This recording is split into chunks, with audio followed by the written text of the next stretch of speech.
There's a Zulu saying, Umuntu gumuntu gabantu. Umuntu gumuntu gabantu. That means this. A person is a person through other person. Have you ever heard of Ubuntu? I swear it's literally what this world needs. It's basically you are because of others. It's the movement from I to we. I am because we are. And it's the ultimate Uno reverse to everything that is Western philosophy. I think, therefore I am. Because it gets at this idea that we're all connected. Now, for a lot of New Age spirituality or religion, this is kind of right on point. But what does it look like to actually bring that into a society and live that out? It's a little hard to even believe. I think an easy way to conceptualize this is the movement from being a dependent person, meaning being unhealthily reliant on other people. I'm upset because of you. You need to fix me, blah, blah, blah. Very codependent. And a lot of people are and have been moving toward the independent. And while there are good qualities to independence, there are cons. I think a lot of us have become scared to connect with people, scared to ask for help, or scared of ourselves in some way. What I think this African philosophy of Ubuntu also relates to is interdependence. This is a way that we're kind of coexisting, creating alliances with one another, and becoming dependent on each other, but in a healthy way. Think interconnected. Our society really prioritizes the individual and that the world revolves around each of us. I think we've already seen how that has impacted our society and creates a lot of problems. This collective way of thinking and living is really difficult to think about in a societal sense or culturally. But we can live that out on an individual level and with our own communities. And the work we do on ourselves ultimately helps and heals everyone. So while yes, trust yourself, I think it's also saying it's time to trust others too. Ubuntu. Ubuntu. Ubuntu. Ubuntu is a philosophy which means I am because we are. You cannot be happy alone. There's a oneness to humanity. My humanity is bound up in yours. It is the idea that humanity is based on the plural, not the singular. It's a philosophy of humanity. It's a philosophy which teaches us how to live with other people, teach us how to love, to be able to love as other people the same as we love ourselves. Ubuntu was the spiritual Wi-Fi of Africa, if you allow me to say that. Ubuntu is a philosophy that simply means I am because you are, you are because we are. So in essence, it means we can't exist without one another. We depend on each other to exist. They told us to chase money, power and status, but they never told us the cost of forgetting each other. They said progress was measured by skyscrapers and GDP, never by how much love lived in our hearts. The world calls this civilization, but Africa knew something deeper, something divine. Now, before the word civilization existed, Africa had Ubuntu. Ubuntu. U-B-U-N-T-U. The sacred heartbeat of humanity. Ubuntu is not written in textbooks. It is carved in the soul of every African child who learns to say, I am because we are. Ubuntu is a truth so simple yet so powerful that when our ancestors lived it, kingdoms flourished without greed. Families grew without envy and communities stood strong without fear. It wasn't religion. No, this was not religion, but it was more holy than any books. It was not politics, but it kept peace better than any law. Ubuntu was the spiritual Wi-Fi of Africa, if you allow me to say that. Ubuntu was a spiritual Wi-Fi of Africa, an invisible network connecting everyone from the elders to the reborn or to the unborn. It was the law of the spirit that said, my joy is tied to your joy, my pain is your pain. But the world grew louder. Colonialism came with its noise, greed, competition, division, and Africa's whisper of Ubuntu was buried under the dust of ambition. The world replaced we with me, and the human race began running, not towards each other, but away from itself. Ubuntu is not just an African idea. It is a human code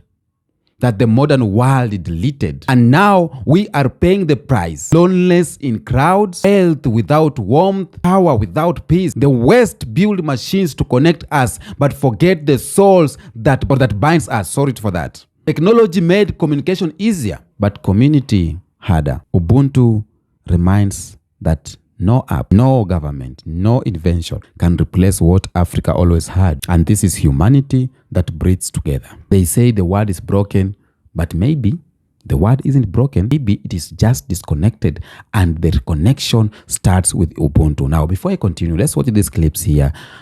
Other people are reacting on that, and then I'll come back with my more commentary. Let's watch this one. Defending capitalism is a form of anti-intellectualism, meaning it's stupid, because it is a failed system that has shown us that it cannot meet the needs of humanity because it is the architect of humanity's destruction. It doesn't value the sacred, whether that's human lives or the ecosystem. It believes that everything can be commodified, bought and sold on a marketplace. Okay, so if it can be accessed and controlled and sold, then by capitalism's logic, it should be and will be. And by design, inequality and discrimination is intrinsic to the functioning of capitalism. Okay, there is no capitalism without the subordination of the working classes, and there is no capitalism without the exploitation of the global south. You see, capitalism likes to cosplay as some superior economic ideology that's rooted in liberty and innovation, when really it's just the story of colonizers coming from empty fields and barren lands to the shores of the global south to take by force their natural resources to fuel their own escapades. Okay, because there was nothing at home. Okay, so before capitalism, people basically made what they needed for subsistence, for survival. Then capitalism came along and said, land, labor, you lot are commodities. We're going to seek profit by any means necessary, right? The accumulation of wealth for the sake of wealth. And to do so, they used guns and manipulation tactics, erased people, enslaved people, took people's land. And besides being inhumane, slavery is the maddest concept because it gives you free labor. So of course, profits will remain high. Over time, this grew into the global capitalist order, where native communities, right, were organized to serve purely the interest of empire. And yes, they like to position the 1960s as a decolonial era, but really and truly, it was the evolution of colonialism. Colonialism rebranded, because in the 70s and 80s, enter the IMF and the World Bank. They introduced economic policies known as structural adjustment programs that basically threatened newly independent states in the global south to open up their economies so empire and, you know, the Western states can have full access to their resources or risk being destabilized and forever indebted. And here we are living in the North, where our overconsumption is seen as a sign of wealth, when really it's a market-approved, state-sanctioned assault on the global South, who are often underpaid, if paid at all,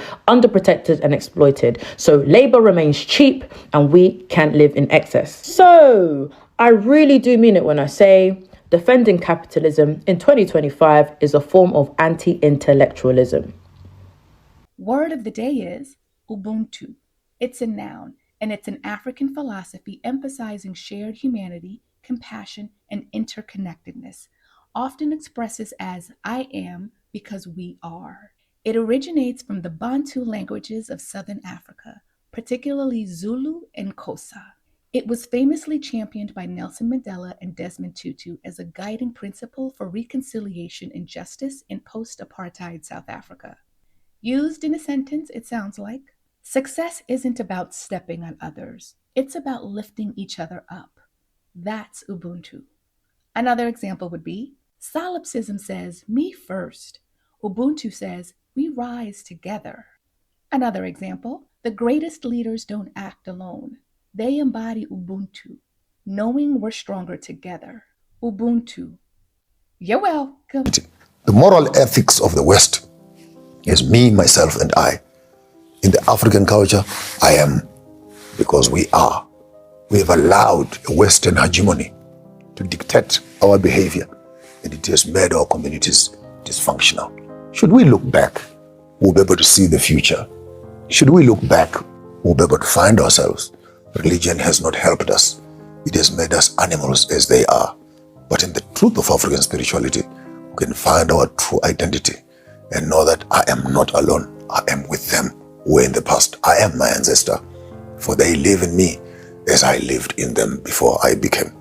The balance could be found in that the one who is looking for the balance know what they're balancing it on.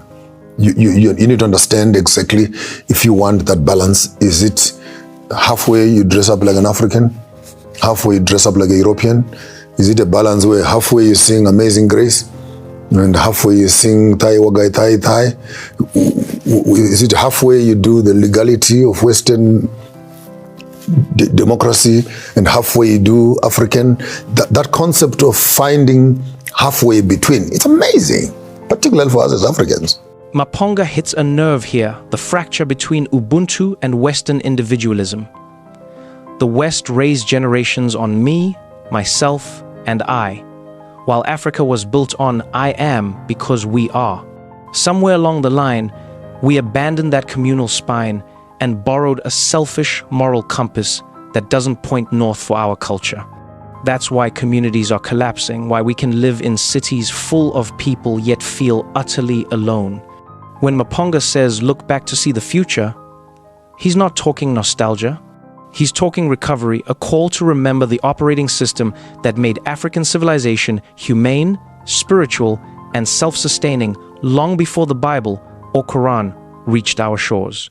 Because if you forget that you are the continuation of those before you, you start living like a disconnected fragment, measuring success by personal comfort instead of collective survival. And he's right, religion hasn't saved us.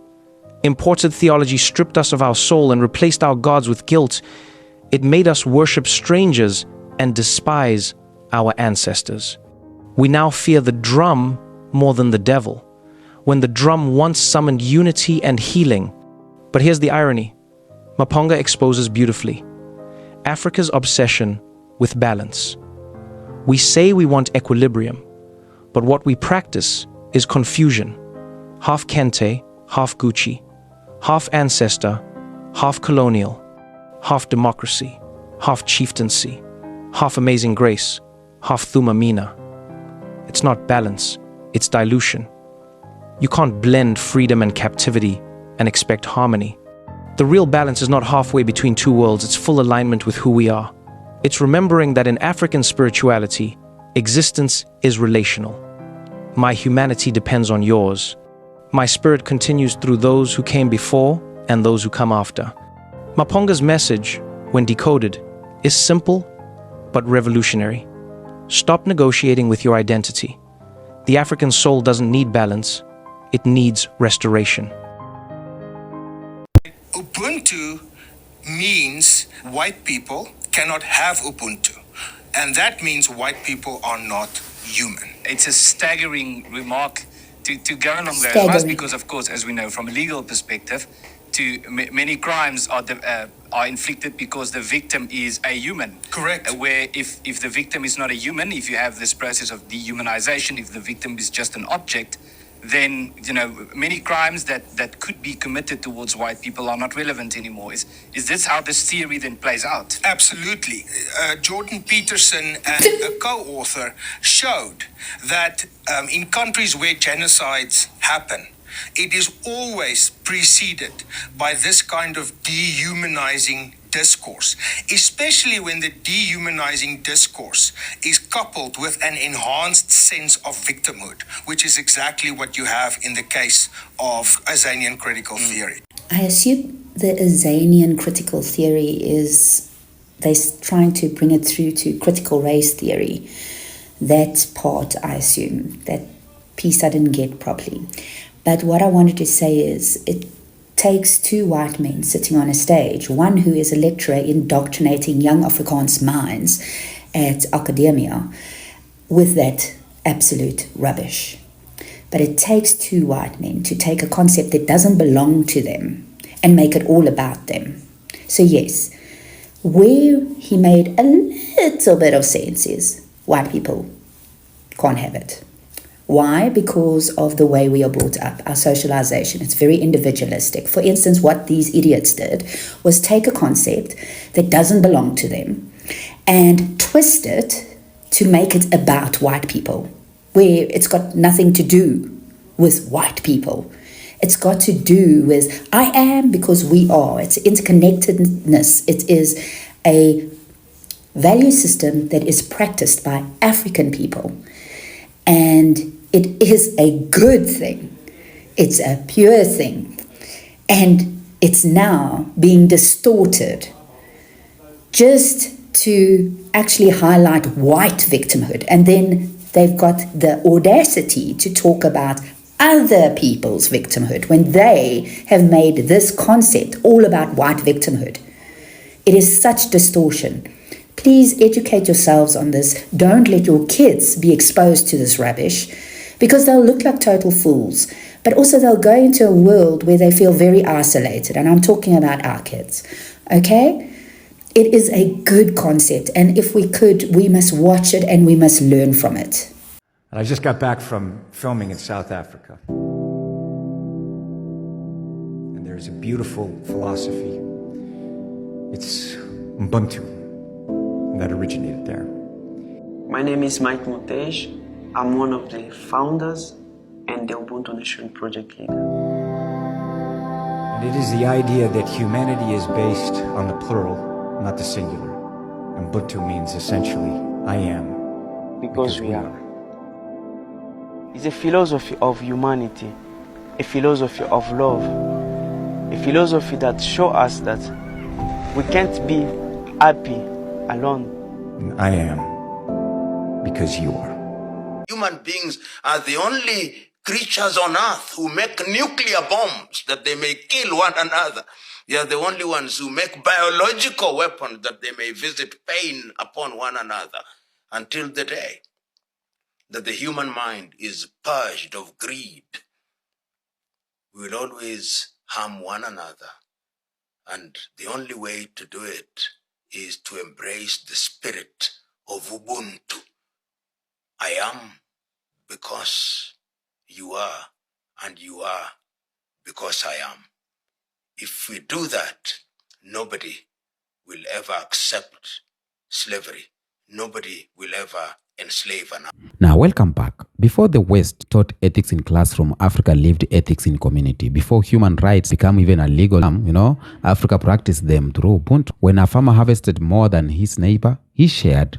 When a child lost their parents, the villages became family. When the conflicts arose, the elders didn't call soldiers, but they called wisdom. There's a Zulu saying, Umuntu gumuntu gabantu. Umuntu gumuntu gabantu. That means this. A person is a person through other person. A person is a person through other person. And this was our law. Not written on paper, but engraved in the heart. In ancient African villages, no one went hungry. No one went hungry. Not even ancient. Even just now in our villages here in Kenya, no one can go hungry. But things have started changing. Not because there was no poverty, but because there was no selflessness. It's because there was not selfish. Wealth wasn't about what you kept. Wealth was about what you gave. The poor weren't pitied. The poor were protected. The old were not abandoned, but they were honored. Ubuntu was our social security before any government existed. It was the reason kingdoms like Kush and Great Zimbabwe thrived, not through weapons, but through wisdom. The griots sang stories that carried moral lessons, not just entertainment, because the music, the songs we were listening to from our grandparents carried a lot of information.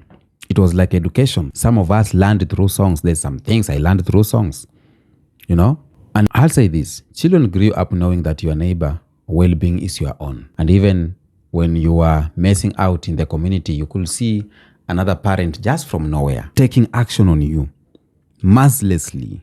If you have wronged someone far away from your home, someone from somewhere can come up and discipline you. And that was accepted in the community. But right now, the laws came and, everything was scattered. Ubuntu, we left Ubuntu. When colonizers saw what was happening, when they saw this, they couldn't understand it. How could a people live without prisons, yet they have peace? How could a land without police still have order? And the answer was Ubuntu. So they did what all empires do when faced with truth. They called it primitive. They mocked it. They erased it. They buried it. They replaced it with competition. But you can't colonize a spirit. You can only silence it for a while, but you cannot colonize it. Okay?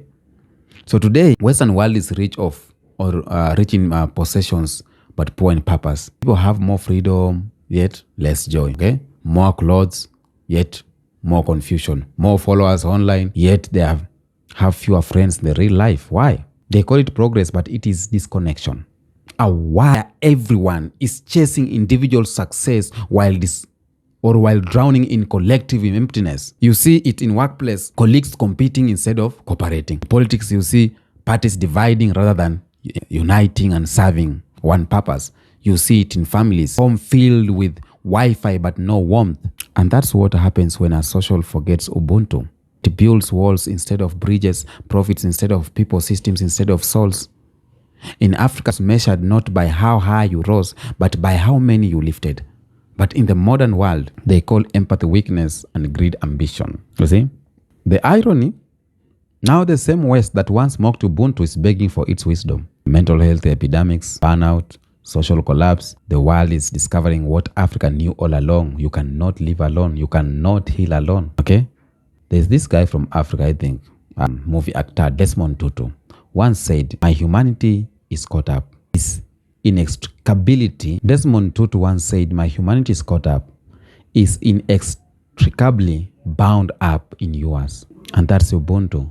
And that's what the world forgets. Ubuntu is not only human law, it is divine order. Just look around. Nothing in creation exists for itself. The sun doesn't shine for itself. The clouds don't rain for themselves. The trees does not bear fruits for themselves. Even rivers flow to serve life. So everything in nature is Ubuntu.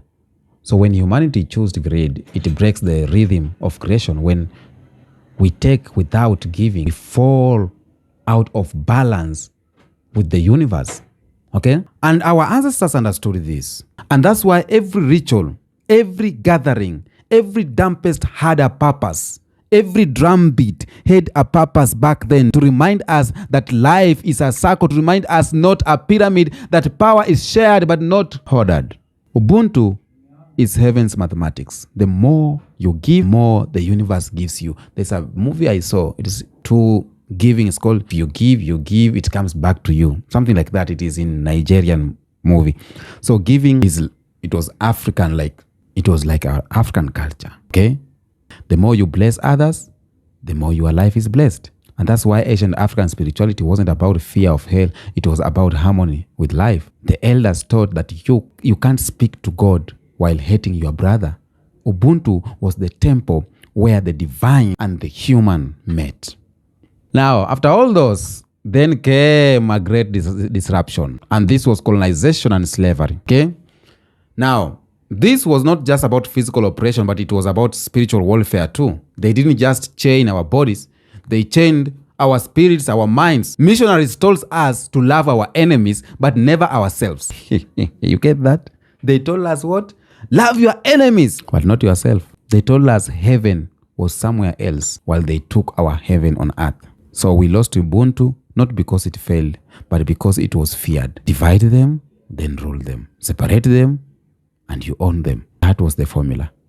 Ubuntu was the antidote to slavery. If we had stayed united under Ubuntu, no empire could have stood against us, because a people who see each other as one body can never be conquered. But history is not finished. A new dawn is rising across Africa and the diaspora. Ubuntu is returning, not as nostalgia, but as revolution. From Cairo, from Nairobi to Atlanta, from Lagos to Kingston, black people are discovering each other. Internet that once divided us is now reconnecting us. You can see it in Pan-African movement. You can see it in young entrepreneurs collaborating. You can see it in black Americans returning to Africa. Ubuntu is waking up. Once Nelson Mandela said this, in the spirit of Ubuntu, we say a person is a person through other people. And that spirit builds conciliation in South Africa, and it can build unity across the world. So when we buy black, we practice Ubuntu.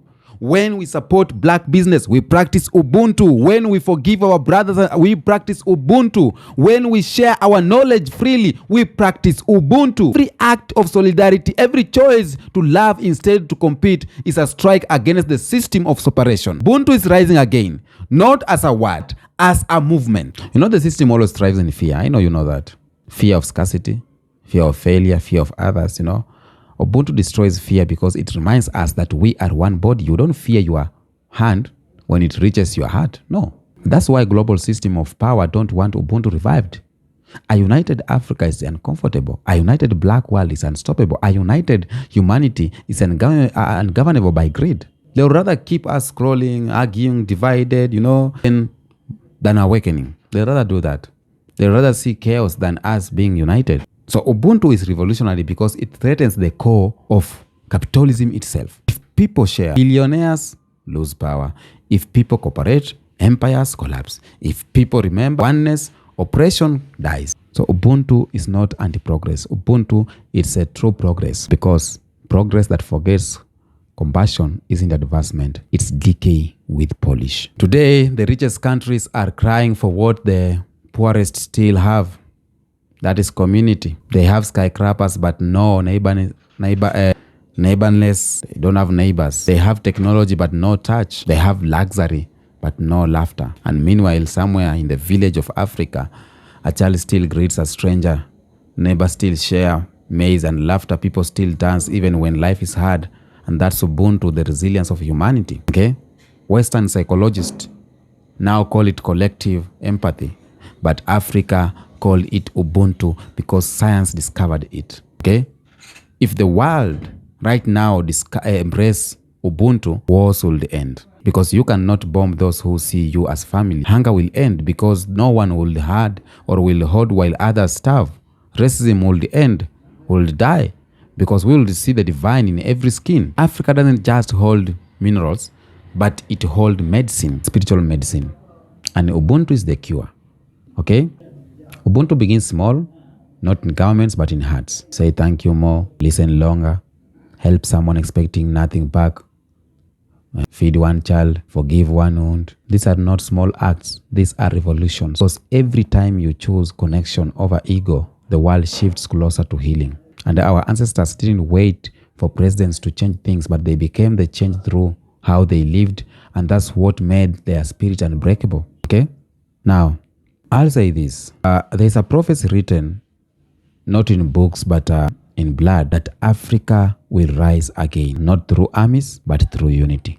And that unity is now. That's the prophecy of Ubuntu. That's why you see black people uniting across Africa, across the world. You see black people, black Americans coming to Africa. The spirit of unit, prophecy of Ubuntu is here, and we are embracing it. Let's embrace Ubuntu. Okay? If this message is home, don't forget to subscribe. Until next episode, peace out.